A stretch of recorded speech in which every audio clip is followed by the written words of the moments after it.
Mirë se vini në episodin 19 podcastit Majtas, një hapësirë diskutimi politikesh Majta publike. Sot kam nderin të kem 5 kandidatë former alumnë të Akademisë Politike këtu me ne, në një format veçantë ku do diskutojmë mbi kandidimin e tyre për deputet në siglën e Partisë Socialiste, do diskutojmë mbi rrugtimin e tyre politik, do diskutojmë dhe mbi idetë dhe sfidat që shikojnë tek programi politik i Partisë Socialiste. Dhe ndërkohë dua ta nis në fakt me shikojmë një hapje këtë vit të të listave, ka numër goxha të rinj në lista të partish opozitare, partish në pozici Partia Socialiste, por do ndalem pak te procesi që është bërë për përfshirjen në këtë lista. Ju të gjithë keni ardhur nga Akademia Politike, le të themi keni pas një rrugtim brenda ose jashtë politikës para se të bëheshit pjesë e akademisë, e tashmë jeni kandidat për deputet në zonat tuaja të caktuara. Dhe ndonse parti tjera kanë pasur këtë procesin, le të themi, fillestar ku kanë bërë një farë ankimi votues dhe më pas nuk janë përfshirë deri diku në listat përfundimtare, pra ka pasur një farë mismatch midis atë çfarë kanë tentuar të bëjnë dhe çfarë kanë bërë në fund. Partia Socialiste ka ndikur këtë rrugtimin, le të themi, nëpërmjet akademisë, më pas platformës deputetit që duam, që si themi ishte faza e dytë, etapa e dytë, tashmë kandidat. Si keni parë kontrastin dhe si keni parë përfaqësimin, themi, të rinjve? Dhe sa e drejt mendoni që ka qenë ky lloj procesi për të bërë kandidat për deputet? Do ta fillojmë me Kesin në fakt fillim. Kesi, ti je kandidat në qarkun e Shkodrës, je prezantuar tashmë fakt podcastin tjetër të partisë, por që do doja pak dija më tepër totalisht atë rrugtimin tënd edhe si ka ardhur e gjithë kjo eksperiencë për ty tashmë. Përshëndetje dhe faleminderit që na mblodhe prapë një herë sot këtu. Unë jam një e re e cila kam vite angazhuar Partinë Socialiste faktikisht. Prej 6-7 muajsh jam edhe koordinatore e nis për qarkun e Shkodrës dhe pjesë e Akademisë Politike 2. Akademia Politike patjetër që ka pas absolutisht peshën e vet specifike sa i përket pozicionit tem që jam sa këtu. Pra, i vjen një propozim patjetër edhe i besum nga drejtuesi politik i qarkut, një besim cilin besoj është shpërblyer edhe me punë kundrejt strukturave të rinisë në qarkun e Shkodrës, por Akademia Politike ka pas ndikimin e vet tek unë në formimin tem, por edhe si një shtysë më e madhe promovimit kundrejt kandidaturës teme sot këtu. Unë jam shumë e lumtur që jam një ndër shumë të rejat në listën e qarkut Shkodrës. Unë duhet të theksoj që në qarkun e Shkodrës ne kemi një mesatare goxha të ulët, le të them, të moshës, pra do të thotë që rinia është mirë e përfaqësuar në listën, si në listën e mbyllur, ashtu edhe në listën e hapur, ku specifikisht edhe në listën e mbyllur kemi 2 vajza të reja që janë nën 30 vjeç, pra besoj që janë 2 vajza të reja me shumë potencial, të cilat përfaqësojnë edhe rinin, po edhe secila prej atyre target grupin e vet, po edhe në listën e hapur jemi prapë 2 të ri që vijmë edhe nga forumi dhe strukturat e Partisë Socialiste, ku një ndër to jam edhe unë që vi si pjesë e Akademisë Politike 2. Si e ke parë këtë pjesën që shpesh herë Akademia dhe deputetit që duam janë aluduar si, le të themi, platforma fasad për të rinjt? Pra, jo realisht që mendohet që do të kandidon në listat e PS-së. Pra, si e ke parë këtë? Në këtë fazë që ne jemi sot nuk mendoj se ka shumë hapësirë për aludim, se gjaja është shumë konkrete, Prandaj po them. faktet janë shumë dukshme. Po jepen shembull konkret si në qarkun e Shkodrës, po besoj në të gjitha qarqet e tjera ku ka përfaqësues si të Akademisë Politike, ashtu edhe të deputetit që duam. Duhet të theksoj që prapë në listën e Shkodrës ne kemi përfaqësuese tjetër që vjen edhe nga diaspora, si përfaqësuese diasporës, ashtu edhe nga platforma deputetit që duam.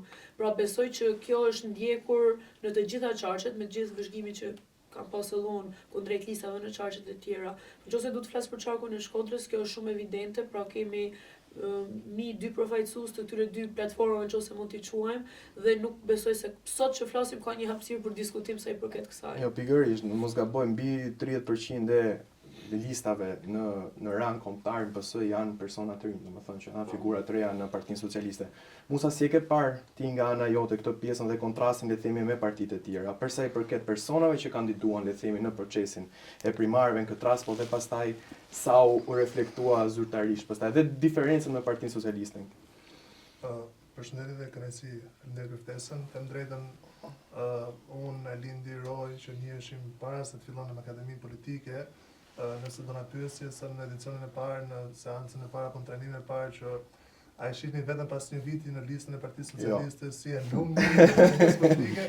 Përgjigja do të ishte jo, po bëjmë një trajnim për të marrë informacion ose një background mbi politikat e majta apo edhe djata, kështu që por gjërat e zëshme, ne kemi bërë një kontrast, po themi, të politikave në akademinë politike dhe fill pas akademisë u përmend erdhi platforma deputetit që duan për një lloj angazhimi se ne në 1 maj bëhet një vit që ka filluar akademia politike. Pra, nuk është se ne sot jemi këtu për shkak të disa vendimeve të X institucioneve të partisë, por është ndjekur një proces që qartazi ka prodhuar edhe një rezultat, pasi përveç faktit që ne jemi 5 veta tani si alumni e akademisë politike, por ndërkohë jemi 7 në total, po. Jemi 7 në total dhe një kemi listën e mbyllur nga akademia politike.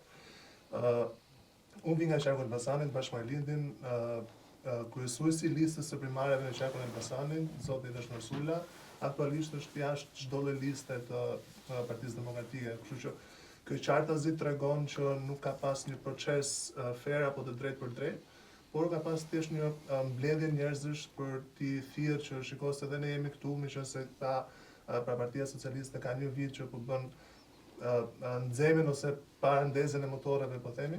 Pra që ne mirë menduar, si ide hapje nga akademia që janë përzgjedhur nga goxha aplikime, mos gaboj 35 aplikant, më pas nga vetë deputeti që duam, nga 700 aplikant prapë janë përzgjedhur 7 nga akademia politike, dhe ka qenë proces. Unë e shoh kështu, procesi i mbylljes së listave të deputetëve, pra i përzgjedhjes së listës së deputetëve, ka qenë një proces me shumë procese brenda. Akademi ne nga Elbasani kemi qenë rreth 27 apo 30 aplikantë në platformën e deputetit që duam dhe sot aktualisht jemi 3 në listë. Gjë që është përgjithësisht shumë e madhe për ne. Personalisht jam kandidati më i ri i listës fituese të Elbasanit dhe do të inkurajoj çdo të ri që jepet mundësia ose informohet për thirrje të mundshme si në akademi politike apo platforma e deputetit që duam. Kryeministri po artikulon faktin që mund të hapet një iniciativë e tillë dhe për anëtarët e Këshillit Bashkiak në të ardhmen, kështu që është gjithmonë momenti që do të jepte një energji tjetër, mendoj unë. Është gjithmonë momenti që çdo kush e ka idenë e tij. Personalisht nuk kam qenë aktiv i angazhuar në Partinë Socialiste për të bindjeve të majta, por çdo individ që ka bindjet e majta ose do ndryshoj diçka, duke qenë aktiv në të bërjet politike, ka dyert e hapura në person. Do të flasim edhe për programe edhe për politikat e majta në vonë, po du të kaloj pak te Roy ti pasi mbarove dhe akademinë, domethënë morë detyrën si sekretari i rinisë Partisë Socialiste, kështu besoj do jesh tepër i kënaqur që shikon një numër përfaqësim të madh në rang kombëtar të rinjve. Listat e hapura dhe mbyllura të Partisë Socialiste. Po pyetja është e njëjtë edhe ti para një viti, nëse do të pyesje, pra sa e mendoje veten që sot do ishe duke garuar për Partinë Socialiste? Po përgjigjja e shkurtër është jo. Them drejtën nuk e mendoja që do isha edhe pse ke pasur eksperiencë gjatë. Po patjetër unë vi nga strukturat e Partisë Socialiste, nga strukturat e Forumit Rinor. Në selinë e Partisë Socialiste unë jam rritur fizikisht, profesionalisht në çdo adolescensi 10 vitet e fundit, dyshoj që mund të kem net më shumë në seli se në shtëpinë time, po patjetër që secili nga ne që angazhohet, unë kam thënë edhe më përpara, e shef si formën më të lartë kontributit që mund të japin forcën e vet politike, të jetë deputet nesër pas nesër në parlament. Se kur vjen kjo mundësi pastaj, është në dorë të kohës edhe të rrethanave dhe të hapësirës e të gjitha, por në këtë situatë që jemi, pra sot Partia Socialiste, kryetari Rama, në gjykimin tim, sot ne po themi atë që e kemi bërë gjatë deri tani. Pra thamë që do kemi të rinj në listat e deputetëve apo të përfshirë në Partinë Socialiste, do zgjerohemi në të gjitha format, pra që të thrasim edhe të rinjt e tjerë jashtë Partisë Socialiste, dhe kjo gjëja ka ndodhur. Pra akademia politike ishte, po them, struktura më e fundit. Persona që ishin xhan strukturat socialiste. Jo, patjetër, po për shembull, Partia Socialiste e ka pasur traditë akademinë politike edhe më përpara. Në dallim me kësaj here ka qenë ndoshta pak më po them e mbyllur, jo në kuptimin e keq fjalës, pra po ishte në funksion të antarëve që kishte të Forumit Rinor, të strukturave të veta. Në dallim me këtë herë tani ne kemi një hapje që grupi që jemi këtu dhe qoftë nga njëshi, qoftë nga dyshi, ti personalisht, nuk është se keni ardhur nga angazhimi politik brenda Partisë Socialiste, po gjetët këtë moment që thoni, po duam edhe ne që të kontribuojmë ose të shikojmë edhe ne një herë si mund t'japim një dorë ndihme në këto politika. Për vendimi far skepticizmi përsa i përket mbylljeve të partive, kështu që mendoj që ka qenë një nga patjetër, se ka qenë diskutim, faktikisht ka qenë diskutim për herë, për që janë po të njëjtit njerëz që promovohen në pozicione të ndryshme që i rrotullojnë në ato detyrat me njëri tjetrin, po ndodh që nuk është kështu. Tani e kemi faktike që nuk ka ndodhur kështu. Edhe them që është një gjë që i duhet dhënë zë, duhet i mshojmë këtij fakti se sado që mund të jetë anatemuar për fasad, pra sot ne kemi nëpër lista patjetër edhe nga Akademia Politike që unë them ka qenë një pjesë e ndikimit që ka pasur dhe Akademia Politike, po dhe angazhimi im përpara. Kemi të tjerë që kanë ardhur nga fushat ndryshme që sot janë pjesë e listave. Kemi nga strukturat e Partisë Socialiste që kanë vite kontribut, që ndoshta nuk kanë pasur në pozicione zyrtare apo të larta, që sot janë po prap pjesë e listave. Ndallim me forcat e tjera politike që se thot njëri, po u bën primaret, më shumë ka ish konkurent nga Big Brotheri sesa nga kandidatët e primarëve në listat e PD-s. Fjala vjen. Ajo që tha Musaj, u votuan. Kemi edhe në Elbasanin. Bravo, edhe në Tiranë u bën 2. U bën 2 vetëm me një muhabet. Nga ana tjetër, fakti që ty të voton struktura dhe ti zgjedh që këtë individ ti mos ta kesh pjesë të listës, tregon pak për mbylljen edhe për procesin të dyshim, do thoja unë, ose jo të qartë, ose jo transparent, që ka pas qoftë Partia Demokratike, qoftë forcat e tjera, dhe ka një partia e fortë në Kosovë atëherë në 2013, kam përshtypjen që kështu mund ta kenë bërë ata, ka pas i listë çmimesh për deputetët edhe për ministrat, dhe thoshte karriget nga këtu deri këtu janë kaq euro, nga ky rresht na tresh janë kaq euro. Ministrit pastaj thoshte ishin me ankam të mbyllur, që të shohim kush do ofronte më shumë. Edhe kështu shkoi edhe kjo punë këtu ke këto që kemi neve vërdall. Them që Partia Socialiste jo se jemi ne pjesë e Partisë Socialiste, po e kemi ndjekur procesin nga brenda dhe për këtë flasim me garanci. Patjetër, nëse do të diskutojmë, mund të gjejmë edhe më mirë, mund të kemi edhe kritikat tona të gjitha me radhë, si në çdo lloj procesi tjetër, po unë besoj që ka bërë një zgjedhje duke bërë atë që ka thënë dhe duke thënë atë që ka bërë tani në këtë pikë që jemi. Kështu që kjo besoj unë është e rëndësishme shumë. Qartë, kuptoj. Arlind, ti je tashmë në qarkun kandidat për deputet në listë në hapur në qarkun e Elbasanit bashkë me Musain, pjesë akademisë politike 1, mjek në profesion, tani ndoshta edhe ti edhe për ty të njëjtën pyetje, domethënë si e prite kandidimin, si ka qenë gjithë rrugtimi jot që nga Akademia Politike, sa e prisjen faktishe kandidat në qytetin në qarkun e Elbasanit, në fakt.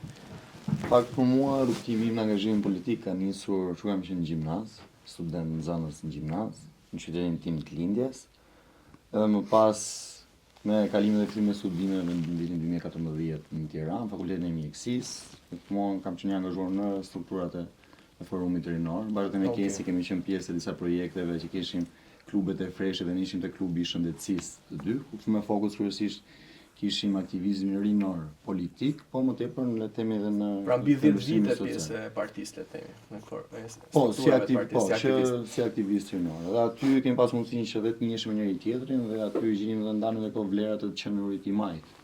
Se unë besoj që çdo i ri në fund ditës, kush është një 18 vjeçar, detyrimisht identifikon veten e tij me vlerat e të majta, me të përbashtën dhe me është më ideale le të themi e majta. Sepse kur je i ri edhe më idealist edhe dhe mendosh se realisht mund ta ndryshosh botën dhe mund ta bësh në fakt. Më pas me dyzimin po të themi aktivizmit rinor dhe politik dhe fakultetin e mjekësisë, që realisht nuk është se të lësh shumë kohë të bësh asnjë gjë tjetër përveç saj. Unë mbarova studimet, kam filluar specializimin me njëherë pas 6 vjeçarit dhe tani jam në përfundim të ciklit të dytë 4 vjeçar të specializimit. Dhe një pjesë kësaj e kam kryer jashtë në Francë, dhe në moment që jam kthyer nga Franca, ndonjëherë gjërat thuhet sikur janë shkruar për tu bërë, sepse unë kisha një mundësi që në Francë për bërë një shtryer kontrate për vazhduar edhe një vit tjetër. Dhe tani që i kthehem kohës pas, them që gjërat realisht ndodhin për një arsye, se kur u ktheva në fillim thash e kisha me dy mendje të kthesha, mos kthesha. Po mos isha kthyer nuk do isha marrë pjesë te Akademia Politike. Momentin që u ktheva, në fundi dhjetorit, në janar shkurt është hapur thirrja dhe këtë herë unë kam qenë pjesë Akademive Politike dhe më përparshme, në 2019 dhe në 2020 apo 21. Dhe këtë herë duke ishte një thirrje ishte një thirrje realisht e hapur, siç e tha dhe Roy, nuk ishte më ekskluzive po themi për aktivistët e rinor të forumit, ku ishte hapur për gjithë profesionistët e ri. Dhe mundeza ajo llampa, thash, do e provoj. Dhe nga 1000 aplikimet e para, ishte procesi u zgjodhen 100 kandidat për intervistën, për fazën e dytë që ishte intervista me stafin që organizonte dhe pastaj aty ishim një 35-she. Dhe kjo 35-she, nga 35-she 7 sot jemi në lista për kandidatë, ishte një proces që pastaj i ruktheva, ishte ajo kujton dashuria e vjetër që për te profesionin që e kam pasionin tim patjetër, kisha edhe këtë nevojën që t'jepja diçka më tepër, diçka më shumë. Do flas në fakt edhe për politikat e shëndetësisë ose të mbrojtjes sociale që prek juve dyve. Jona, tashmë kandidate për qargun e Durrësit. Dhe në fakt kur po mendoja vitet e kaluara, qargu i Durrësit, qargu i Elbasanit, nuk kanë pasur shumë të rinj në listat e tyre, sidomos të rinj që vinin nga strukturat rinore të partisë, por dhe jashtë strukturave të rinore të partisë. Si e ke ndjer veten tashmë si kandidate dhe si e ke parë ndoshta edhe konkurrencën në qargun e Durrësit? Faleminderit Dirsa. Në fakt, ndryshe nga kolegët, nga parafolësit, unë nuk kam qenë asnjëherë pjesë e strukturave të partisë. Për mua ishte ajo thirrja e hapur për Akademinë Politike që e ndezi llampën time dhe thash këto bindjet majta që kam të mundohem edhe ti vë në një farë forme në punë. Dhe më tërhoqi ideja që si arkitekte, sepse jam arkitekte dhe pedagoge në fakultet, të mund të kontribuoja në politikë. Dhe edhe pse u përmend, faktikisht primarët e opozitës të Partisë Demokratike ishin një garë për vota, ndërkohë që rrugtimi që Partia Socialiste dhe Kryeministri zgjodhi për të gjetur emra dhe zëra të rinj ishte në fakt komplet ndryshe. Ishte një rrugtim shumë i bukur, ku ne u mësuam të ndajmë edhe të diskutojmë për vlerat e smajtës, për ide të reja, për vizion. Dhe është faktikisht vizioni ai i cili nuk i ka munguar asnjëherë Partisë Socialiste dhe ishte vizioni i kryeministit që më tërhoqi dhe mua në këtë rrugë. Faktikisht në akademinë kaluam shumë mirë. Kam qenë pjesë edicionit të parë. Në një shitje kemi kaluar edhe më mirë. Dhe pastaj nga Akademia Politike mora guximin për të aplikuar te platforma deputeti që duam dhe kështu ishte rrugtimi. Erdhi goxha organike, normale. Pash gjëja po funksiononte, pra që të rinj vërtet po afroheshin dhe edhe unë që s'kisha ndonjë kontribut real në parti më përpara, e gjeta veten të përqafuar nga kjo gjë. Jo, në fakt ne diskutojmë shpesh dhe me figura të cilët vinë në podcast përsa i përket angazhimit rinor dhe akademisë politike që ka pas proces meritokratik në vetvete.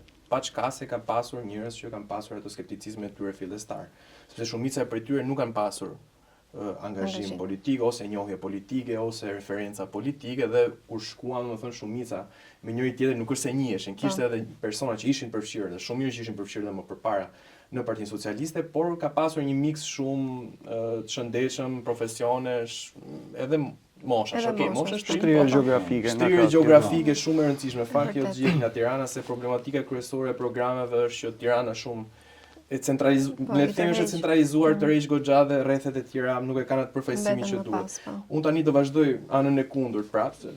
Fillova një herë djathtas, po tani po e bëj majtas, më mirë pak më majtas, edhe përfundoj me pak më majtas si profesionin i arkitekte.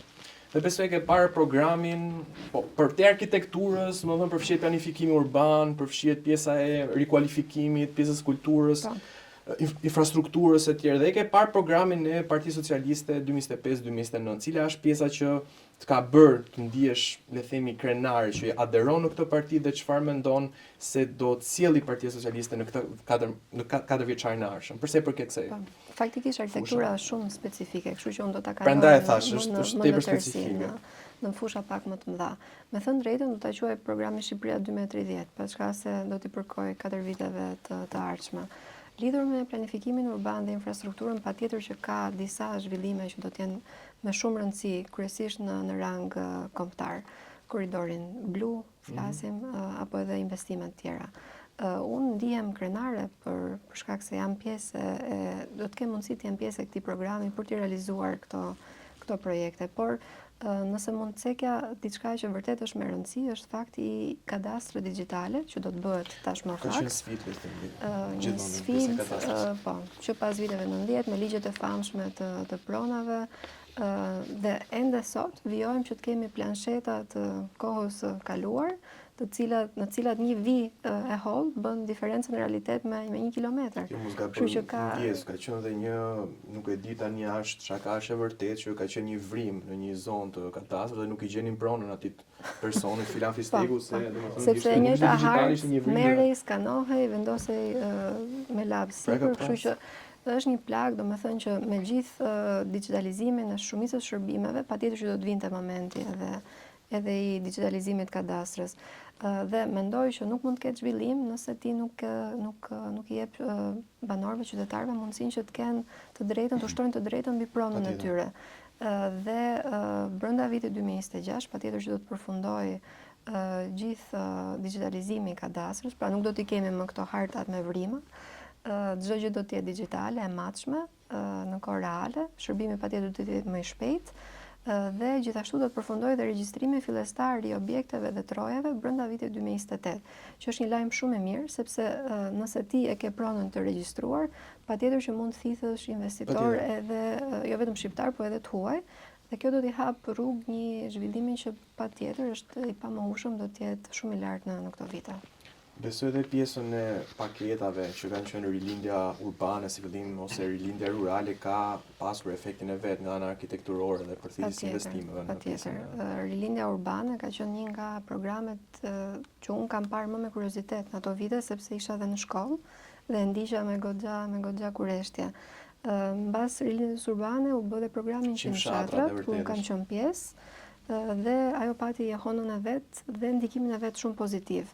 Shumë prej atyre fshatrave, jo vetëm 100, po 100 plus vendosëm ta quanim pas një farë kohe, patën zhvillime maramëndse. Jo vetëm që u kthyen emigrant apo fshatar që kishin emigruar në vende të tjera, por erdhën edhe investitorë të huaj. Kemi pasur investitor francez, gjerman, në shumë prej këtyre zonave, cilat tani më janë biznese shumë mirë të realizuara dhe po funksionojnë shumë mirë. Kështu që patjetër ndër vite vizioni ka qenë dhe patjetër që duhen edhe këto 4 vite të tjera, po edhe më tepër që ky vizion të marrë formën e tij më të mirë. Sakt. Arlin, si mjek si shikon programin për sa I përket shëndetësisë, nga ana e investimeve, nga ana e pagave, pra kemi premtime të cilat flasin për pagat mjekëve deri në 2000 euro, flasin për rritjen e pagave të infermierëve, flasin për investime në qendra të reja spitalore. Si shikon ti si një mjek I kthyer në një specializim nga Franca, ndërkohë që presioni tashmë është në gjithë botën e vendeve në zhvillim për të emigruar drejt vendeve zhvilluara. Si e shikon programin shëndetësor 4 vjeçar të ardhshëm? Pak unë të diskriminoj ta ndaja në 2 pjesë, nga 2014 apo themi ku kam nisur vitin e parë të studimeve, e deri tani që jam në vitin e 10 dhe përfundimin e ciklit specializimit. Dhe nga 2025 apo themi dhe në 2029 dhe po themi për ajo çfarë shikoj që do bëhet në mandatin e 4. Unë kam të të përjetoj vetë lëkurën time, le të themi, të transformimin e shëndetësisë në Shqipëri në këto 12 vjet deri më tani. Unë më shumë kam qenë student në vit parë dhe vit 2 që nisim ato praktikat fillestare në urgjencë, domethënë kishim historira të tipit që pacienti do duhet blente edhe sutura, nëse kishte një plagë të vogël, do të blinte vetë suturën, do të blinte vetë antibiotikun, madje do të blinte vetë dorezat që duhet veshte, që duhet vishte mjeku. Dhe kishte raste ku I thoshin pacientin që bli 8 palë doreza dhe vetëm primari kirurg kryesor lejoi që t'i ndroje nga 2 herë, ndërsa të tjerët I mbanin vetëm nga 1 herë se do duhet blinte ishin kosto ekstra për pacientin. Dhe përveç kësaj, le të themi pjesën e medikamenteve apo materialeve spitalore që ishin aty, pacienti praktikisht kishte vetëm krevatin, thonë asgjë tjetër. Dhe sot ne shohim që pjesa në investime në medikamente është 3-fishuar, 4-fishuar, nuk bëhet fjalë, është komplet situatë tjetër si shumë e ndryshme. Pacienti praktikisht gjen çdo medikament që mjeku përshkruan në kartele ka të gjenshëm te farmacia e spitalit. Transformimi tjetër ka qenë sidomos me pjesën me sterilizimit dhe modernizimi që u bë me mjeteve, duke qenë dhe kirurg tashmë, dhe modernizimi I kiteve kirurgjikale, që ka bërë ndryshim thelbësor po themi në komplikacionet postkirurgjikale apo edhe me ditët e qëndrimit pacientëve. në spitalet tona dhe duke kaluar sipër kësaj janë dhe investimet në infrastrukturë. Ne sot flasim për 53 spitale të reja, ku 10 për tyre janë ndërtuar nga fillimi në gjithë Shqipërinë dhe 43 të tjera që janë rikonstruktuar. Dhe këtu përfshihet dhe le të themi gjithë emblema e gjithë kësaj është ridimensionimi total i qendrës spitalore universitare, që është qendra vetme terciare në vend dhe praktikisht po planifikohet që të jetë një qendër elitare në gjithë Europën. Bashkëpunim me Izraelin. Në gjithë Europën Lindore dhe unë besoj që është shumë e arritshme, sepse gjatë viteve studimit ne kemi ndjekur procese punimeve me godinat e reja që bëheshin, me sallat e reja që bëheshin, qoftë operator apo qoftë dhe shtretërit për pacientët, dhe është një ndryshim, le të themi si nata me ditën. Por ajo çfarë më bën krenar sot që jam dhe i majt dhe që janë dhe pjesë e listës për kandidat Partisë Socialiste është fakti që në vitin 2013 buxheti për shëndetësinë ishte 250 milionë euro dhe sot jemi mbi 750 milionë euro. Dhe e përkthyer relativisht te 5% i GDP-s që ka qenë target. Dhe është përqindja më e lartë e investuar ndonjëherë në Shqipëri dhe përveç kësaj kjo bashkangjitur me mbrojtjen sociale që dhe kjo është 3-4 fishuar, një fond i posaçëm për këtë 250 milionë euro, pra ne themi që në shëndetësinë dhe mbrojtje sociale, fondi që i hidhet çdo vit është 1 miliard euro që janë dhe kuptohet e rëndësia që kjo qeveria e majt i ka dhënë persona me aftësi kufizuar. Patjetër, që tek pacientët, po që le të themi dhe gjithë streset e tjera në nevojë të shoqërisë. Roy, tu ndalem pak tek edhe si përfaqësuesi e temi i rinisë në Partinë Socialiste, ndoshta për mundësitë që ofron ky program për rinin, por edhe tek pjesa e arsimit, pasi e lidh normalisht rinia lidhet me arsimimin. Çfarë është diçka që ka bërë më tepër për shtypje ose që le të themi ke më tepër për zemër për sa i përket programit për rinin dhe ndoshta për arsimin. Shiko, e para që kur është hartuar ky si program, pra Zoja Milva që është sekretarja e programit, që është edhe do të themi kreu i grupit që e ka hartuar programin, mendoj që në një hapësirë tjetër, kishte thënë që ka 3 shtylla kryesore ku është bazuar ky program. Shëndetshmëria ekonomike e vendit, Shqipëria në Bashkimin Evropian dhe mirëqenia për gjithë. Tani mua si të ri, patjetër edhe si i ri i Partisë Socialiste, them që në koncept të programit për 4 vitet që vinë, ne kemi disa gjëra që janë shumë thelbësore që duhen pasur në fokus në çdo lloj fushë, qoftë ato që po flasim ne këtu, po edhe këtë gjithë të tjerat që ndoshta ne s'do t'i prekim dot.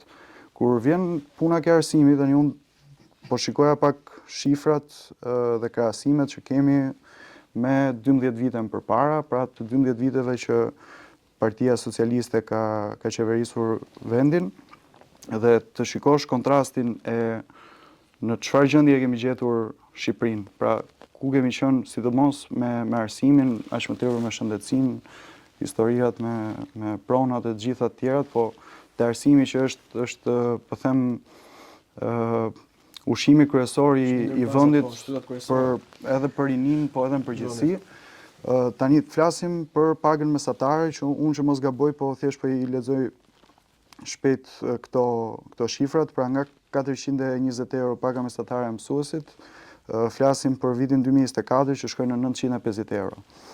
Nëse do flasim për një gjë tjetër që mua më ka bërë shumë përshtypje, është mbështetja me tekstet falas, që ka qenë një angari dhe një kosto jashtëzakonshme për çdo prind që kishte fëmijët në shkollë. Pra nga 0 në 2013, ne sot flasim për 238.000 nxënës që i përfitojnë falas. Nga krau tjetër, laboratorët inteligjent që nuk ekzistonin as si koncept, as si praktik, sot jemi në shifrën e 340 smart lab në për shkolla. Dhe që mos vazhdoj edhe të marrë kohë me gjithë shifrat, por fakti që ne po them në fokus kryesor të Partisë Socialiste do jetë edhe aksesi që do kenë të gjithë në arsim, pra të gjithë nxënësit, dhe jo thjesht në arsim, por në një arsim cilësor, dhe nga krau tjetër kjo është shoqëruar edhe me lehtësinë që do të ndjejnë prindrit, se sigurisht që një prindër e shqetëson edhe siguria në shkollë, edhe si e shpenzon fëmia e tij kohën për sa kohë është në shkollë. Dhe them që disa iniciativa si ekipet sportive nëpër shkolla, ushqimi falas, shoqata e transportit publik, që nga ajo çudia me fugona që as nuk i dinim, as nuk i njihnim, as nuk e kuptonim si funksiononin, tani do të jenë të formalizuara dhe të standardizuara nga shteti.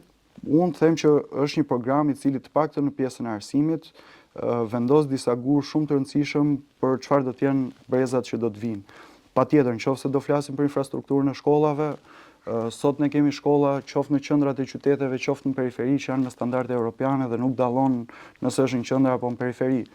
Po nëse do flasim pastaj për kurrikulën, patjetër që unë besoj edhe besojemi të gjithë në një mendje që edhe kurrikula duhet jetë po në të njëjtin hap me infrastrukturën. Pra nëse flasim për infrastrukturë moderne, do duhet kemi edhe kurrikula moderne. Nga krau tjetër, arsimi profesional që ka qenë, po them, damk për çdo nxënës që ndishte arsimin profesional, duke i stereotipizuar që ti nuk arritet do të ndiqe ekonomik ose juridik, fiks, dy degët më kryesore. Po dhe po shkon në arsim profesional, fakti që për ato mendohet kemi në mos gabojmë 35%. 35% po. Synohet të jetë pjesëmarrja në arsimin profesional. Fakti që do kenë edhe konviktet po në standarde europiane dhe të kohës së fundit, unë mendoj që janë disa piketa shumë kryesore që tregojnë se investimi për rinin, për formimin e të rinjve, nxënësve, fëmijëve është tetë serioz, edhe patjetër me gjithë problematikat që i ka shoqëruar deri tani, edhe me gjithë problematikat që edhe ne i njohim, do duhet të ketë punë akoma dhe besoj ne jemi koshient ku janë problemet e ku janë ato hotspotet që duhet të ketë vëmendje të shtuar, po për sa përmenda deri tani, unë i shoh si zhvillime shumë pozitive që japin një farë garancie për çfarë konkretisht do të ndodhi me arsimin shqiptar. Dhe për ta përmbyllur, fakti që sot ne kemi Kolegjin e Europës këtu në Tiranë, fakti që po bëhen binjakëzime të universiteteve shqiptare me universitete europiane apo ndërkombëtare, janë indikatorë që tregojnë se edhe të tjerët jashtë Shqipërisë, pra fshinjët tanë apo vendet më të mëdha se ne. Që ngarë se ku do le të themi ishte lokacioni patjetër dhe vetë në Ballkanin Perëndimor. Dhe vjen në ditën që sot e kemi në Tiranë, po përtej kësaj edhe binjakëzimet, edhe njohja e diplomave, të gjitha këto tregojnë që ose më saktë pyetja është, a janë të verbër miqt europian ose ndërkombëtar që po i kthejnë syt nga Shqipëria dhe po investojnë këtu? Unë besoj që përgjigjja është jo, dhe prapë kjo është një tjetër indicie shumë pozitive që tregon se sa serioz është investimi që po bëhet brenda, në mënyrë që po përfitojmë edhe nga arsimi universitar nga vende më të zhvilluara se ne. Sidomos fakt kur e krahason Kolegjin e Europës me universitetet që ishin me diploma. Po, ky është kontrasti, domethënë ne kishim universitete që nxënësit, studentët nuk e dinin ku ishte universiteti vet. Sot kemi një universitet që e din të gjithë, që ndodhet në Tiranë dhe ka histori që ishte një murator edhe njëri që lynte këto fasada dhe kishte marrë 2 diploma për vete për kunatin, se kishte lyr muret universitetit dhe kishte marrë 2 diploma. Për çfarë nuk është për qeshur se qeshim se s'qajm dot të po është, jo më pak prandaj nisëm me këtë, kur e mendojmë se nga çfarë pike kemi nisur, sidomos në pjesën e arsimit, patjetër edhe shëndetësia, unë mendoj që janë në të njëjtin nivel, pra kur shohim pamjet që ndoshta unë personalisht nuk është se i mbaj mend se edhe prej moshës së të gjitha, po thjesht kur e bëj krahasimin se me foto thon, hajtë se është e montuar, hajtë se AI tash i bë çudia, po kur janë video që tregojnë në mënyrë faktike se si ka qenë gjendja më përpara, besoj që progresi është shumë pozitiv, po patjetër që edhe është një gjë shumë pozitive që edhe Partia Socialiste, kryetari Rama, qeveria e ka edhe vetë koshiencën se ku janë këto problematikat që ne do duhet t'i japim zgjidhje.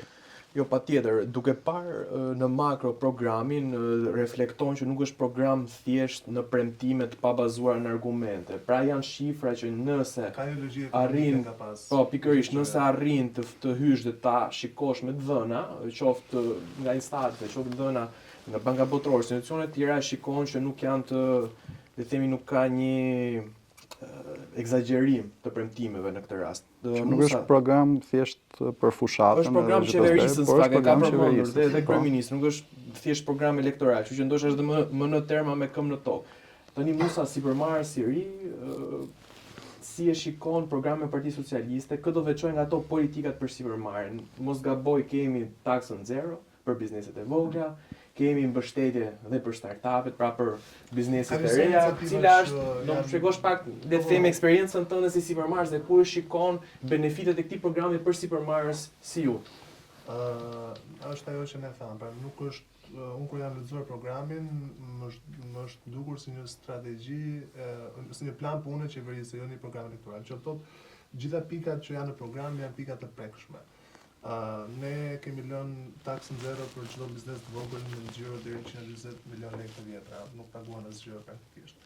TVSH-ja po ashtu për çdo biznes në xhiron 900 milion lekë të vjetra. Procesi i Albanias, digitalizimi i proceseve në biznes ka dhënë dorë shumë mirë si në aplikimet në marrëdhëniet që kanë institucionet me njëri tjetrin, sepse startupet, bizneset, shtetet e kanë partner në punët e tyre të përditshme. Kështu që çdo lloj vërtetimi që ne tashmë na duhet për aplikime apo që për procese të tjera, kontrata e tjera, kemi çdo gjë online. Kjo na ka kursyer shumë kohën, na ka kursyer shumë edhe marrëdhënie me njerëzit që do ka indicie jo pozitive. Tani unë do bën çik më lokalist dhe do të them dy pika shumë të forta që ne po bëjmë dhe po punojmë në Elbasan. Pra, ndërtimi i Tedrës që është zona industriale në Tiranë, po vjen aktualisht në Elbasan tek ish metalurgjiku. Kthimi i ish metalurgjiku në një park industrial dhe me bërjen e rrugës së re Elbasan-Lekaj dhe me pasnëritë e Elbasanit, që e bën praktikisht 40 minuta nga deti dhe 45 minuta nga aeroporti, 20 minuta nga Tirana, e kthen Elbasanin në një, siç është në hartë fizike, një qendër të Shqipërisë edhe nga aspekti industrial. Kështu që ka kompani, ka sirmarrës të Elbasanit të ndërruar të cilët aktualisht po operojnë tek ish metalurgjiku, por ka interes edhe nga kompanitë të huaja, të cilët po shprehin dëshirën e tyre që të investojnë në ish metalurgjik. Nga ana tjetër, do t'i mëshoja në mësën të ndaja startupet teknologjike dhe sirmarrjet. Ne tani po në Elbasan, duke ndjekur modelen e piramidës në Tiranë, kemi Plug and Play që është inkubator, një ndër inkubatorët më të botës që po suporton startupet shqiptare. Agjencia kombëtare e startupeve në Shqipëri ka dhënë rreth 9 milion euro në mos gaboj grante, por njëkohësisht edhe mentorim, në fokus kryesisht startupet teknologjike. Dhe qëllimi është i qartë, ne duhet tashmë të eksportojmë shërbime. Pra për te rritjes eksporteve që kemi në Turqi apo në fusha të tjera, ne duhet të eksportojmë shërbime ku një designer, një programues apo një profesionist i ri i cili ka pasion teknologjinë, qoftë nga Tirana apo Elbasani, shumë lehtësisht mund të lidhet me një kompani ndërkombëtare, të aksesojë të marrë benefitet financiare, apo themi që tregu ndërkombëtar ka, pagat mbi 2.000-3.000 euro dhe komplet jetën aktive apo gjithë konsumin e kanë në nivel lokal. Kështu kjo krijon një cikël të mbyllur që i shërben gjithë ekonomisë.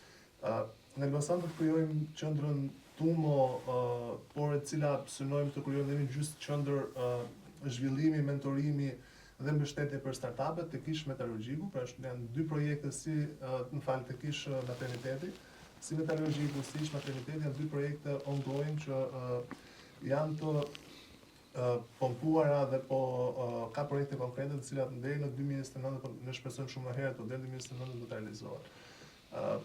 Njëkohësisht digitalizimi i proceseve bën që komplet procesi i rimbursimit të TVSH-s të bëhet online, pra mos të ketë më inspektor, tatimor dhe funksionar të shtetit që trokasin nëpër biznese, por biznesi, marrëdhënien me shtetin ta ketë vetëm nga Albania. Unë mendoj që klima të bëhet biznes sot në Shqipëri, tani tregu ky që është, pra ne 2.4 milion banor jemi, nuk mund pretendojmë që jemi tregu i Kinës apo i Amerikës, por klima të bëhet biznes është e përshtatshme për çdo që synon tregun shqiptar, por me fokus tregun ndërkombëtar. edhe pse tregu është i vogël, është i mjaftueshëm që ne të marrim eksperiencën e nevojshme në tregun tonë. Më pas, normalisht, stiromarrja është edhe si fitoret e Partisë Socialiste që s'ka limite, kështu që edhe aksesimi në tregun ndërkombëtar nuk ka limite. Okej. Casey, je fundit, last but not the least thing. Rëndësina për fond të në Anglisht po, sa mishë më të se s'ke vite për zotin. Statut Shkodra. Edhe ti ke, le të themi, backgroundin si Arlindi, je në fushën e mjekësisë, po gjithashtu tashmë je e kthyer në Shkodër, jeton në Shkodër, je kandidate në listën e hapur të Partisë Socialiste. Doja ndalesha pak tek pjesa e investimeve në Shkodër. Shkodra ka marrë një bujë, le të themi, pas fitores. Shkodra është kthyer në një kantier ndërtimi. 2023, kështu që është nga prioritetet pakën që kam parë në strategjinë e zhvillimit kombëtar. Po ndoshta edhe për sqaruar pak dhe paketën e maleve, cila është pjesë e komponentit programit Partisë Socialiste të 4 viteve. Po, doja shtoja diçka sa i përket pjesës shëndetësisë dhe po e them pak në një kuadër pak më lokal. Në Shkodër janë bërë investime edhe sa i përket pjesës shëndetësisë, ku duhet përmend rikualifikimin e qendrës shërbime poliklinikës, siç e quajmë ne në Shkodër, ku janë bërë investime në gjithë sektorin, po duhet specifikoj edhe investime në sektorin e stomatologjisë, ku në profesionin e mjedit, nuk e se kam qenë pjesë e saj në aspekt shtetëror. Kemi pas investime në gjitha sallat operatore dhe në sallat reanimatore. Pra janë bërë investime në aspektin e shëndetësisë dhe presim të hapen në investimet sa i përket maternitetit të Shkodrës, ku do përfitojnë diku tek 1300 nëna të reja nga ky investim. Shkodra sot po në projektin e qeverisë shqiptare, në këtë projektin pra që ne po flasim sa i përket zhvillimit të Shqipërisë 2030, ne kemi edhe Shkodrën 2030, ku synojmë të kthejmë Shkodrën në një kryeqendër rajonale sa i përket investimeve, ku specifikisht kemi 8 investime strategjike, 2 prej cilave kanë nisur, e cila është rruga Shirok-Zogaj dhe rruga Shkodër-Dugagjin. Lidhja me Malinezi. Po, dhe rruga Shkodër-Dugagjin, që kanë qenë edhe 2 kërkesa sillet nga banorët e zonës, që mund t'i konsiderojmë si edhe 2 premtimet martura si nga qeveria ashtu dhe nga bashkia. Pastaj janë projekte sa i përket Hekurullës, Shkodër-Hanihotit, Shkodër-Gjakov dhe sektori rrugës Shëngjin-Shkodër. Gjitha këto janë investimet cilat ndihmojnë infrastrukturën dhe lidhin Shkodrën me gjithë pjesën tjetër të Shqipërisë, por edhe me zonat e tjera kufitare, që kanë ndikimin e tyre drejt për drejt si në jetesën e përditshme qytetarëve, po edhe në aspektin e turizmit. Duke qenë se Shkodra sot po kthehet një atraksion kryesor, do të thoja, edhe në Shqipëri, kundrejt edhe statistikave sa i përket turizmit. Pastaj ka projekte tjera të cilat po implementohen drejt për drejt në Shkodër brenda në qytet, nëse duhet specifikoj, përjashto investimet që po bëhen nga bashkia, cilat janë punë të drejt për drejta që ndikojnë drejt për drejt në jetën e qytetarëve dhe që po impaktojnë drejt për drejt qytetarët. Du të veçoja projektin që ne kemi për xhamin e madhe në qendër Shkodrës, është projekti Izraelis, i cili është një projekt i nisur dhe që është drejt fazave të përfundimit saj, projekte të cilat impaktojnë edhe këto drejt për drejt aspektin edhe ekonomik, po edhe përditshmërinë e qytetarëve. Pastaj kemi edhe rikualifikimin e të 2 kalave që ne kemi Shkodër, kalane e Rozafës, po kemi edhe kalane e Drishtit. Flas për investime miliona euroshe që vinë gjitha këto në gjithë qarkun e Shkodrës, po unë po lokalizohem sa i përket qytetit Shkodrës. Kemi pastaj investime në Kinema Republikën edhe në Muzeumin Memorial të Shkodrës. Janë gjitha këto investime që vinë si nga qeveria ashtu dhe nga Fondi Shqiptar i Zhvillimit. Për të ndalë pastaj tek paketa e maleve, është një projekt i cili u publikua 2 javë përpara nga kryeministri vetë Shkodër, është një mundësi shumë e mirë për gjithë ato banorë zonave atje, po edhe të rinj që jetojnë ndoshta jashtë, po kanë pronat e tyre atje dhe kanë mundësi investimi, cilat patjetër kanë ndikojnë edhe në zhvillimin e zonave atje dhe japin mundësi që ato prona që mund të kenë pas edhe ato problematikat e tyre sa i përket dokumentacioneve, janë lehtësisht ky projekt pra i ndihmon këto pronash ose mund t'i quajmë, të kenë mundësi dhe akses të shfrytëzimit edhe zhvillimit të pronave, që mendoj se janë pika shumë tërheqëse për banorët e zonave, po edhe ato shqiptarë që jetojnë jashtë kanë mundësi investimi në Shqipëri si një magnet për t'i rikthyer për të munduar të rikthyer. Për te zhvillimit agroturizmit që Shkodra, zona e Shkodrës dhe Lezhës Xhaj ka Po, kthyer në një pol. edhe pjesë të Po, tjera, po zhvillimi- se nuk duhet, ma ne, unë flas për Shkodrën, duke qenë se unë më shumë ti përfaqësoj Bashkinë e Drejt. Shkodrës, po ka investime pafund edhe në Bashkinë Malësia e Madhe, edhe në Puk, edhe në Valdez, pra janë gjitha këto investime të cilat patjetër kanë ndikimin e tyre drejt për drejt.